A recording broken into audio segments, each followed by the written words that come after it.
Reka twongere tubasuhuze mwese abatuye hirya no hino, waba uri mu Rwanda cyangwa se uri hanze yarwo, waba uri ku mugabane wa Amerika, ku mugabane wa Aziya ndetse n'indi migabane, turagusuhuje. Uyu munsi tugiye kureba akamaro k'amata. Abantu benshi ntabwo bari bazi neza ko amata afite akamaro kanini cyane ku mubiri w'umuntu. Tugiye kureba tudatinze akamaro k'amata. Ese unyweye amata bimumarira iki? Ese umuntu uyanywa buri munsi we bimumarira iki? Ese ubundi ni izihe ntungamubiri dusanga mu mata? Ese ubundi amata amariye iki umubiri w'umuntu? Ndagusuhuje rero, niba aribwo bwa mbere ugeze kuri iyi channel, kanda sabone cyangwa se subscribe kugira ngo ube uhaye ikiganiro cyacu agaciro. Niba warakanze subscribe, kanda like kugira ngo ukomeze ubane natwe mu biganiro bitambuka. Mbahaye ikaze.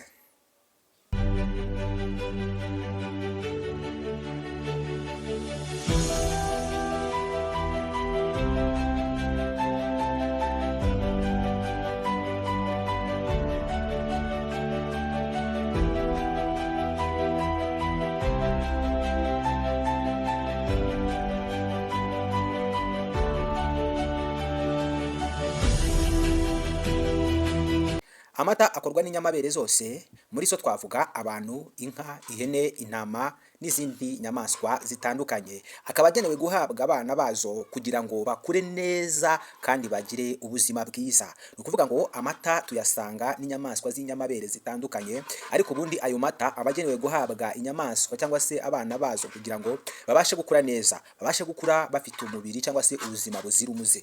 Amata ni kimwe mu byo kurya byihagije mu ntungamubiri n'ibifitiye umubiri akamaro, ku buryo ashobora gutunga yaba umwana cyangwa umuntu mukuru igihe kirekire adakeneye ikindi kintu na kimwe. Amata umuntu uyakoresha wese, amata ashobora gutunga umwana ariyo yonyine anywa, cyangwa se umuntu mukuru nta kindi kintu akeneye, bitewe n'uko ayo mata aba akungahaye ku ntungamubiri zitandukanye. Nubwo hari ubundi bwoko bw'amata adaturuka ku nyamaswa nk'amata ya soya, ay'utubuto duto twa elamon, aya coconut n'andi ava mu bindi biti, tugiye kwibanda ku mata aturuka ku nka gusa.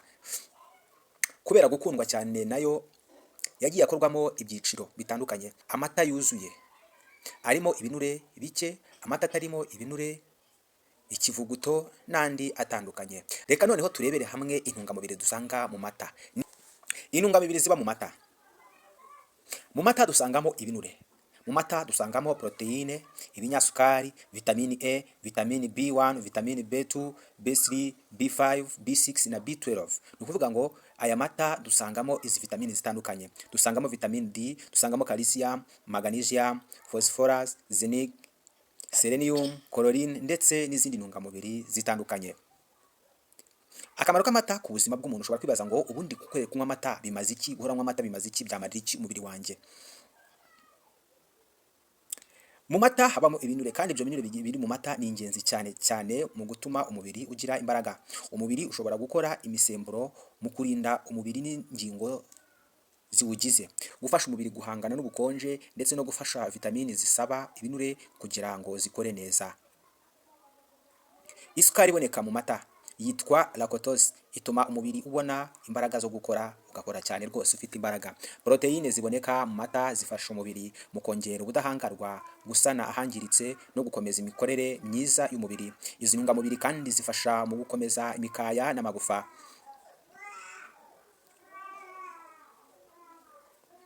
Akomeza imikaya y'amaso no kubona neza. Gukungahaye kuri vitamini E, biyaha ubushobozi bwo gukomeza amenyo n'amagufa ndetse no kugira uruhu rwiza. Vitamini E inafasha kurwanya indwara yo kutabona neza nijoro cyangwa se ku manywa. Ni ukuvuga ngo vitamini E ifasha amaso burya kureba neza no kurwanya indwara zifata amaso. Vitamini B12 ifasha mu mikorere myiza y'ubwonko n'urwungano rw'imyakura no gukora uturemangingo tw'amaraso dutukura. Ibi byose ibifatanya na vitamini B6, iyi ikongeraho kuvana uburozi mu mwijima. B12 ni ingenzi cyane mu mikorere myiza y'umwijima, ibibazo byo gusinzira, diabete n'ibindi bibazo byo mu mutwe. Ni ukuvuga ngo iyi B12 cyangwa se B12 ni ingenzi cyane mu mikorere myiza y'umutima.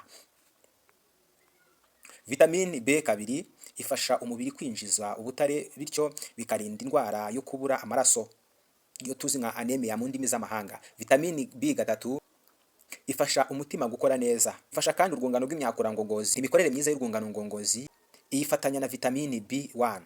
Vitamini B5 iba mu mata ifasha gukomeza amagufa naho ingingo zihurira, igafasha mu mikorere myiza y'umutima, igafasha mu gukora uturemangingo dufasha mu ihanahana ry'amakuru n'ubwonko.